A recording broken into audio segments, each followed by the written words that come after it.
Hey guys, welcome back to Carib 21, wherever in the world you're watching from. So, yesterday the show that I did yesterday, I spoke about Deion Jackson Miller. And Deion Jackson Miller coming under heavy criticism from Jamaica Labour Party supporters because on one of our videos after the election, she pointed out that the Prime Minister of Jamaica, Dr. Andrew Holness, has nothing more to prove, and she believed that it would be a good idea for the Prime Minister to step down in the middle of his term and not take the chance to lose an election and go out as a losing Prime Minister. So, on the swearing in ceremony, the Prime Minister spoke about that, and people were saying that yes, this was Deion Jackson Miller that the Prime Minister was calling out. And so we did the show yesterday, and I got a lot of response, and people were saying that yes, they believe that Deion Jackson Miller, that she is politicized and that she was rooting for the PNP. And something that people are pointing out is that why didn't Deion Jackson Miller called out the hypocrisy of the opposition leader? The opposition leader, apparently, people are saying that the opposition leader disrespected the Prime Minister of Jamaica by not standing up when everyone else stood up when the Prime Minister was entering for the swearing in ceremony. So that is what I want to cover today. Did Mark Golding disrespect the Prime Minister of Jamaica by sitting down when everyone else apparently stood up for the entrance of the Prime Minister? Let's talk about it.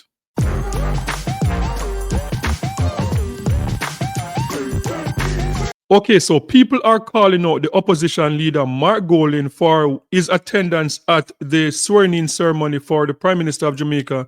And in the media now, people are saying that Mark Golding broke protocol when he did not stand up for the entrance of the Prime Minister to be sworn in. So this that I'm going to react to today is taken from Nationwide, and I know a lot of People's National Party supporter, like they will take anything that comes from Nationwide with a grain of salt, because it's out there that people from the People's National Party believe that Nationwide is a JLP supporting network. So this was taken from Nationwide, and they're talking about why didn't the opposition leader stand up when the Prime Minister was entering for the swearing-in ceremony.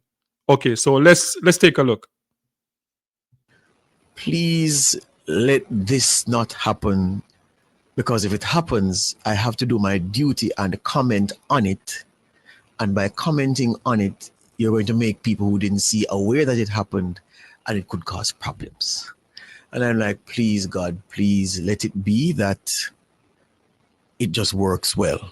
But it didn't work well. And I'm duty bound to tell you what I saw.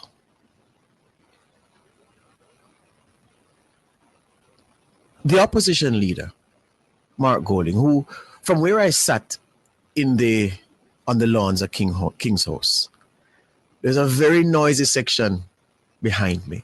People yelling 1 p.m., just random 1 p.m. It was very jovial, you know.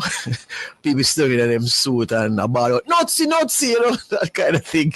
Yeah. Yeah.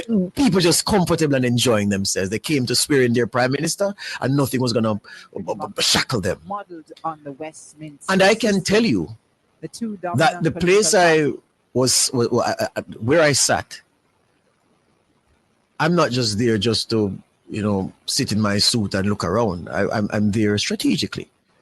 I wanted to hear the reactions to the Prime Minister, to the opposition leader especially. And to be fair, that noisy section behind me, over my right shoulder, as I said, very much enthusiastic about the PM and the 1 PM and the chanting and the ribaldry, yeah, coarse humor that came from them. Yeah. There was an attempt at one point to boo Mark, but even that was stifled. So I can tell you that when Golding was announced, there was no, you expect a boo. No, they behaved themselves admirably. But here's the thing with the opposition leader. Why did the opposition leader, unlike everybody else, not rise to his feet when the Prime Minister walked from inside King's House to the platform? And why did the opposition leader not stand when the Prime Minister ended his address in the way that other people did? And you see, he said, Lord George, why you have to bring that up? Because it is out of keeping with tradition. That is why I'm bringing it up. This is my third inauguration. No, my fourth. Okay, guys, so let me stop it right there. So I was watching the inauguration from start to finish. And in terms of the camera did not, I don't remember seeing the camera going to the opposition leader when the prime minister was coming in. I know that the camera went on the opposition leader, on Mark Golding, when Andrew Holness was making his speech, and he said, time come for us to come together. And the some of the other statement that have the crowd, got the crowd riling up. And I saw the camera panned over to the opposition leader, Mark Golding. So I didn't see that. So, but that is interesting. And let me know in the comment section, based on what the nationwide journalist is saying, is that disrespectful for the prime minister to not, for the opposition leader to not stand up when the prime minister is entering for his swearing-in ceremony?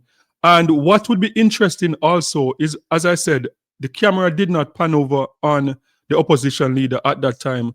But what would be interesting to find out is if the opposition leader stood up when the governor general was coming in, because I know that at that point also you have to stand up when the governor general is coming in.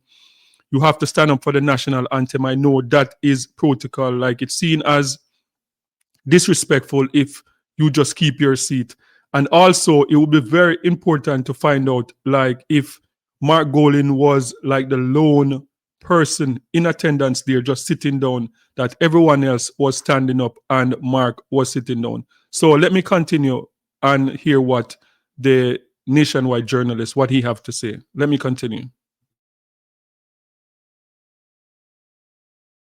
I was there for Mrs. Simpson Miller's inauguration in 2006. I was there for her inauguration in 2012. I was there for the first Holness inauguration in 2011, and I was there. So I've been to 2 for Mrs. Simpson Miller, 2 for Andrew Holness.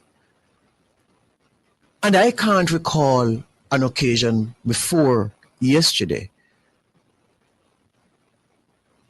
where the opposition leader didn't rise at those 2 moments. And that bothers me. It bothers me because you know how these forums are and these occasions. And you stay true to the occasion, notwithstanding your feelings about people or your feelings about your circumstances.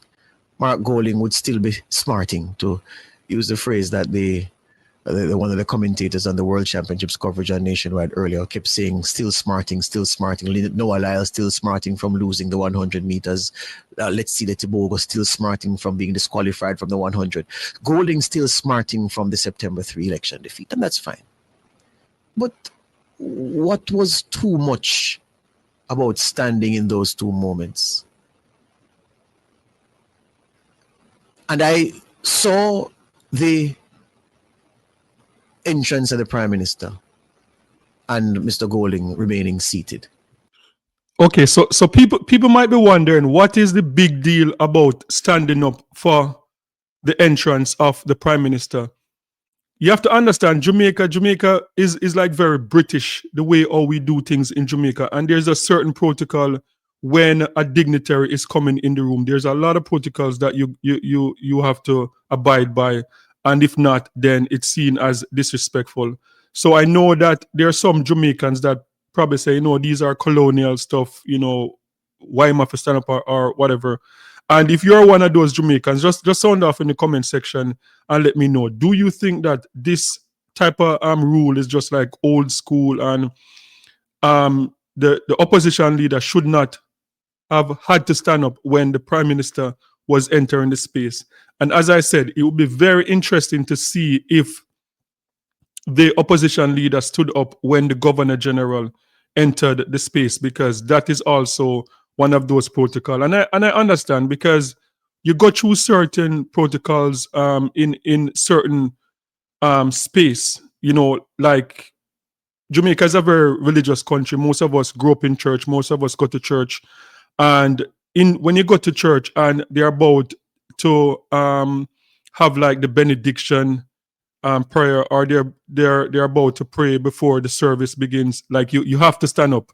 You know, you stand up for prayers, and you sit back down after. If not, then you just seem like rude or disrespectful.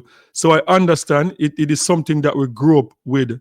And Mark Golding being, you know, from British ancestry, Mark Golding would have known that more than anyone else. Like it's very, some of the rules, like, you know, when you're sitting down at a table and a woman is entering it in the space, you have to get up and you have to pull her chair. A lot of those stuff Jamaicans still abide by. So as I said, I don't know why Mark Golding sat down. I'm not sure if, like, for the thousands of people that were in attendance for the swearing-in ceremony, if Mark Golding was the lone person that was sitting down while the prime minister was entering.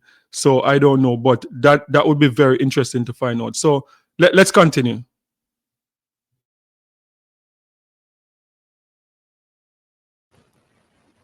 And then one of our colleagues said to me this morning, from elsewhere, a veteran, man who's been in the business longer than me, said, but George, you didn't stand on leaving. And I said, you lie. He said, may I have the video? And I said, send me. And I saw it for myself. And I held my head and I said, Lord, this is not good. What signal is that sending? If you couldn't submit yourself to rising and to acknowledge the leader of the party that bested your party in a fair contest. So ceremony couldn't have been allowed to win on Tuesday by the opposition leader. Tradition could not have been allowed to win on Tuesday by the opposition leader. It leaves me even more worried about the path ahead and how that damages the ambition of the leader, the political leader of the country, to bring the country on a certain path to a certain destination. So in that, you see why ambition is one thing, but ambition can be derailed by many environmental factors, especially an environmental factor as strong as an opposition that is just there to make your life hell. No, I maintain oppositions shouldn't be compliant. Yeah, they shouldn't be acquiescent lick spittles. Okay, so let me cut in again right there. So this point is a very important point, and it's something that I thought about also, because with the People's National Party now, with 28 members of parliament, there are much stronger opposition now than the last government.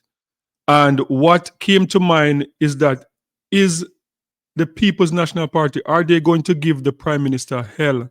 Are they going to challenge everything that the Jamaica Labour Party put up front? And I hope not, because that would not be good for Jamaica. That also would not be good for the People's National Party if they challenge everything. Because as I've mentioned many a times in this space, I believe that the Prime Minister of Jamaica is a very smart politician. The Prime Minister of Jamaica, Dr. Andrew Holness, is a genius when it comes on to his political strategic, how he strategizes himself politically. This is a different Andrew Holness from the Andrew Holness of 2011. This is a mature Andrew Holness, and he has grown into his own, and I think he is one of the most savvy politicians that we have seen in a long time in Jamaica. And I can see Andrew Holness trying to deliver everything that he promised in the election, not just for delivering it, not just for the sake of delivering it, but because the prime minister would know that the opposition leader, they're going to try and cut down everything. So I can see the prime minister going after everything, giving the opposition an opportunity to shut it down.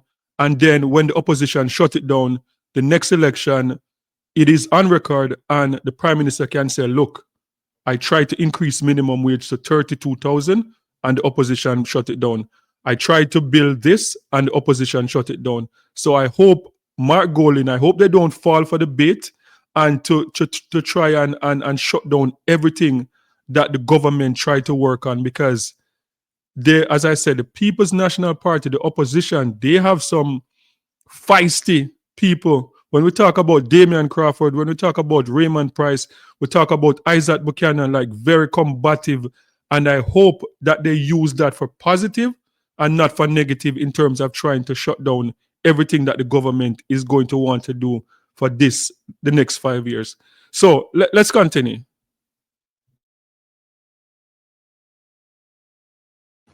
Opposition should be strong and robust. But there comes a time for decorum. There comes a time for hypocrisy. Yes. There comes a time to shake a hand of a man who, too in him, But the occasion demands that you do. Yeah, man, you smile and you leave. That's what the occasion demands. Okay, guys. So that was the clip from Nationwide that is going around, and people are now saying that this is further proof that the media is with the People's National Party, because people are pointing out yesterday that, look, Dean Jackson Miller spoke about the prime minister stepping down, a winning prime minister that is about 8 years younger than Mark Golding, and she mentioned about him stepping down even though he won the election, and she did not mention that Mark Golding should step down and give someone else a chance. So people are calling her out on that. People are also calling out the media on not reporting this. Only Nationwide, and people are saying that Nationwide is a JLP network. So this is another thing that people are calling out the media on. JLP supporter that are of the mindset that, look, most of Jamaican traditional media are with the People's National Party, and they pretty much supporting the People's National Party. And this is furthermore proof that no one called it out, that the opposition leader was being disrespectful by staying in his seat while the prime minister was on his way out. So guys, sound off in the comment section and let me know, do you think that it was disrespectful for Mark Golding to sit down when the prime minister was entering and when the prime minister was leaving, even though it is protocol that everyone should stand at the entrance of the prime minister and his wife when they're coming in to be sworn in as prime minister? Let me know your thoughts in the comment section, and don't forget to like, share, and subscribe for more amazing content. And remember, peace. I'm out.